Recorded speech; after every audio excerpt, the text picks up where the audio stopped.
साधना के लिए दो बहुत बड़े उपाय बताते हुए पूज्य स्वामी रामसुखदास जी कहते हैं, 84 लाख योनियों में भटकते हुए जीव को परम पिता परमात्मा अपनी अहेतु की कृपा से बीच में ही मानव शरीर प्रदान करते हैं। इस मानव शरीर को प्राप्त करके जीव सुगमता से अपना कल्याण कर सकता है। इसलिए गोस्वामी जी महाराज ने कहा है, बड़े भाग मानुष तनु पावा, सुर दुर्लभ सब ग्रंथ ही गावा, साधन धाम मोक्ष कर द्वारा, पाई न जेहि परलोक सवारा। भगवान ने तो इसलिए मानव शरीर प्रदान किया है कि जीव संसार बंधन से छूटकर सदा के लिए कृतकृत्य, ज्ञात ज्ञातव्य और प्राप्त प्राप्तव्य हो जाए। परंतु दुख की बात यह है कि मनुष्य अपने उद्देश्य से विमुख होकर भोग और संग्रह में लग गया। कभी कोई मनुष्य संत कृपा अथवा भगवत कृपा से साधन में लग भी जाता है तो उसमें दृढ़ निश्चय की कमी रहती है। दृढ़ निश्चय के बिना उसका जीवन साधनमय नहीं बन पाता। जीवन साधनमय न बनने के कारण वह कोरी बातें सीखकर वक्ता अथवा लेखक तो बन सकता है, पर उसे परम शांति नहीं मिलती। जीवन को साधनमय बनाने के लिए यह आवश्यक है कि साधक इन दो बातों को दृढ़ता पूर्वक स्वीकार कर ले। पहली, मेरा कुछ भी नहीं है, मेरे को कुछ भी नहीं चाहिए और मेरा किसी से कुछ भी संबंध नहीं है। और दूसरी बात, केवल और केवल भगवान ही मेरे हैं। पहली बात संसार से संबंध विच्छेद कराने वाली है और दूसरी बात भगवान की प्राप्ति कराने वाली है। पहली बात को दृढ़ता से स्वीकार करने से मुक्ति और दूसरी बात को दृढ़ता से स्वीकार करने से भक्ति की सिद्धि होती है। अतः विवेक प्रधान साधक पहली बात को स्वीकार करे।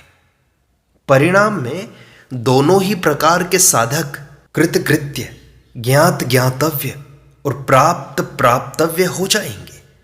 उनका मनुष्य जन्म सफल हो जाएगा। इन बातों को सीखना नहीं है, अपितु स्वयं से स्वीकार करना है। सीखी हुई बात की तो विस्मृति हो सकती है, उसे भूल सकते हैं हम, परंतु स्वीकार की गई बात की विस्मृति नहीं होती। अब यह शंका पैदा होती है कि जब मेरा कुछ भी नहीं है तो फिर माता पिता की सेवा क्यों करें, वस्तुओं की रक्षा क्यों करें? जब मुझे कुछ नहीं चाहिए तो फिर अन्न जल की क्या आवश्यकता है? जब मेरा किसी से कुछ भी संबंध नहीं है तो फिर दूसरे की सहायता क्यों करें, सेवा क्यों करें? जब केवल भगवान ही मेरे अपने हैं तो फिर पति की सेवा क्यों करें? इन सब शंकाओं का मूल कारण यह है कि साधक उपर्युक्त दोनों बातों को शरीर के साथ एक होकर स्वीकार करता है। शरीर के साथ मैं मेरे का संबंध ही बंधन का कारण है। इसलिए हमारे स्वरूप के विषय में गोस्वामी जी महाराज कहते हैं, ईश्वर अंश जीव अविनाशी, चेतन अमल सहज सुख राशि। अब इस पर विचार करते हैं। ईश्वर अंश जीव, जीव स्वयं अंश है और परमात्मा अंशी है। भगवान ने भी कहा है, ममैवांशो जीवलोके। जैसे भगवान सच्चिदानंद स्वरूप है, ऐसे ही जीव भी सच्चित आनंद स्वरूप है। जैसे सभी बेटों का मां पर समान अधिकार होता है, ऐसे ही परम पिता परमात्मा पर मानव मात्र का समान अधिकार है। जैसे कोई राजकुमार मैं राजा का बेटा हूं, इस बात को भूलकर भीख मांगता है तो राजा को आश्चर्य के साथ बड़ा दुख होता है। ऐसे ही सांसारिक भोग और संग्रह में लगे हुए मनुष्य को देखकर भगवान को बड़ा दुख होता है कि यह मेरे को प्राप्त न करके अपना पतन कर रहा है। साधक में इस बात का गर्व, स्वाभिमान होना चाहिए कि भगवान मेरे अपने हैं, मैं भगवान का हूं। हम त्रिलोकी के स्वामी परम पिता परमात्मा की संतान हैं। फिर हम तुच्छ नाशवान संसार की ओर हाथ क्यों फैलाएं? जो संसार के सम्मुख होता है उसको संसार अपना दास बना लेता है, परंतु जो भगवान के सम्मुख होता है स्वयं भगवान उसके दास बन जाते हैं। अहम भक्त पराधीनः, भक्त को भगवान अपना मान लेते हैं। प्रकृति का अंश इतना ईमानदार है कि सदा प्रकृति में ही रहता है। परमात्मा का अंश होते हुए भी जीव प्रकृति के अंश के साथ अपना संबंध मान लेता है, यह गलती होती है। इस माने हुए संबंध के कारण वह जन्म मरण के चक्र में पड़ा रहता है। अब अगली बात आती है चेतन की। परमात्मा का अंश होने के कारण जीव चित स्वरूप है, मात्र जड़ वस्तु मिलने और बिछुड़ने वाली है।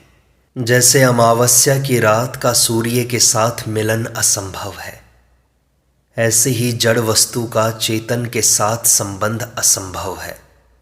अतः चेतन का जड़ से संबंध कृत्रिम और माना हुआ है, वास्तविक नहीं है।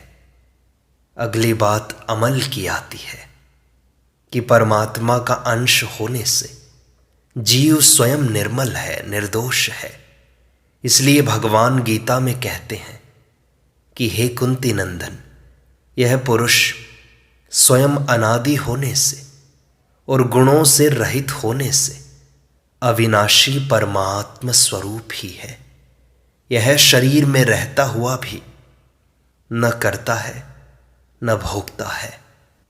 काम क्रोध आदि जितने भी दोष हैं वे सब के सब आगंतुक हैं, परंतु शरीर से तादात्म्य होने के कारण अज्ञानी मनुष्य मान लेता है कि मैं कामी हूं, मैं क्रोधी हूं। कोई भी दोष नित्य निरंतर नहीं रहता, आता जाता है। आगमा पाई नो अनित्याः, परंतु स्वरूप सदा ज्यों का त्यों रहता है। समस्त दोष जड़ विभाग में ही है, चेतन विभाग में नहीं। इसलिए स्वयं तक कोई दोष पहुंच सकता ही नहीं। स्वयं नित्य निरंतर निर्दोष रहता है। आगे आया सहज सुख राशि। संसार दुख रूप है, ये ही संस्पर्श जा भोगा दुख योनय एवते दुखालयम अशाश्वतम। इस दुख रूप संसार के साथ मैं मेरेपन का संबंध मानकर ही जीव दुखी होता है। वास्तव में जीव परमात्मा का अंश होने से सुख की खान है। इसलिए शरीर संसार से संबंध विच्छेद होते ही साधक को अपने सहज अक्षय आत्यंतिक सुख का अनुभव हो जाता है। स ब्रह्मयोग युक्तात्मा सुखम अक्षयम अश्नुते सुखम आत्यंतिकम यत्तद बुद्धि ग्राह्यम अतीन्द्रियम। जैसे घर में पारस होते हुए भी अज्ञानी मनुष्य द्वार द्वार जाकर भीख मांगता है, ऐसे ही स्वयं सुख की खान होते हुए भी मनुष्य सुख पाने की लालसा में सांसारिक भोग तथा संग्रह में लगा रहता है और परिणाम में महान दुख पाता है। भगवान कहते हैं, मैं तो हूं भगतन का दास, भगत मेरे मुकुटमणि। ऐसे परम सुहृद प्रभु को छोड़कर संसार को चाहना कितनी मूर्खता की बात है। अगला अंश है अविनाशी। परमात्मा अविनाशी है, अतः उनका अंश जीव भी तो अविनाशी हुआ। अविनाशी तो तद्विद्धि, ये गीता भी कहती है। परंतु स्वयं अविनाशी होकर भी नाशवान संसार के साथ संबंध जोड़ लेता है। भगवत गीता के 15वें अध्याय में आया है, ममैवांशो जीवलोके जीवभूतः सनातनः मनः षष्ठानि इंद्रियाणि प्रकृतिस्थानि कर्षति। इस संसार में जीव बना हुआ आत्मा स्वयं मेरा ही सनातन अंश है, परंतु वह प्रकृति में स्थित मन और 5 इंद्रियों को आकर्षित करता है, अर्थात उन्हें अपना मान लेता है। परंतु जीव न तो करता है और न ही भोगता है, वह तो सच्चिदानंद है। संपूर्ण दुखों का मूल कारण है नाशवान सुख की कामना। कामना को छोड़े बिना कोई भी सुख नहीं पा सकता। सशांति मापनोति न काम कामी। सांसारिक सुख की कामना अभ्यास से नहीं मिटती, अपितु पारमार्थिक सुख मिलने से मिटती है। इसलिए साधक को चाहिए कि वह नाम जप, भजन कीर्तन, भक्ति चरित्र के पठन आदि में मन लगाए। जब उसको नाम जप आदि में रस आने लगेगा, तब संसार का रस स्वतः छूटने लगेगा। जैसे बचपन में कंकड़ पत्थरों में रस मिलता था, पर जब रुपयों में रस आने लगता है, तब कंकड़ पत्थरों का रस स्वतः छूट जाता है। दूसरों की सेवा करना और भगवान को अपना मानना, इन 2 कार्यों के लिए ही यह मानव शरीर मिला है। मनुष्य के सिवाय अन्य किसी भी योनि में इन 2 कार्यों को करने की योग्यता और सामर्थ्य नहीं है।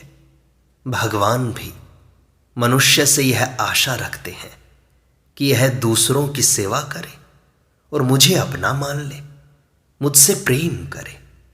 जैसे माँ अपने बेटे से पूछती है कि बता तू किसका बेटा है, तो बालक प्यार से कहता है कि तेरा हूं। यह सुनते ही मां राजी हो जाती है। इसी तरह भगवान भी अपने बनाए हुए मनुष्य के द्वारा यह सुनना चाहते हैं कि वह मेरे को अपना कहे, मुझसे प्रेम कर ले। बस भगवान में अपनेपन के सिवाय प्रेम प्राप्ति का अन्य कोई भी उपाय नहीं है इस संसार में।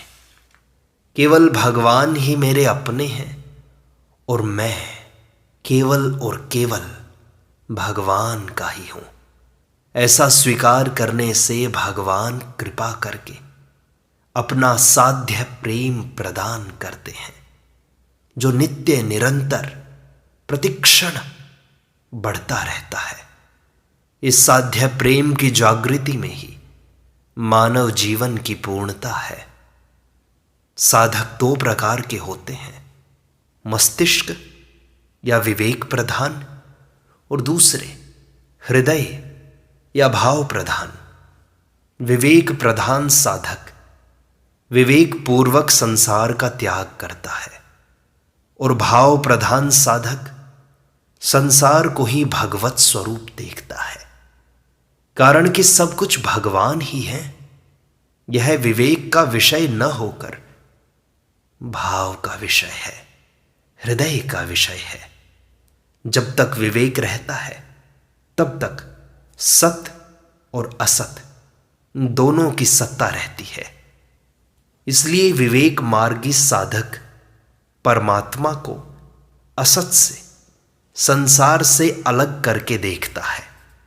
जब तक साधक की दृष्टि में भगवान और संसार दोनों अलग अलग रहते हैं, तब तक उसके जीवन में अखंड आनंद नहीं आता।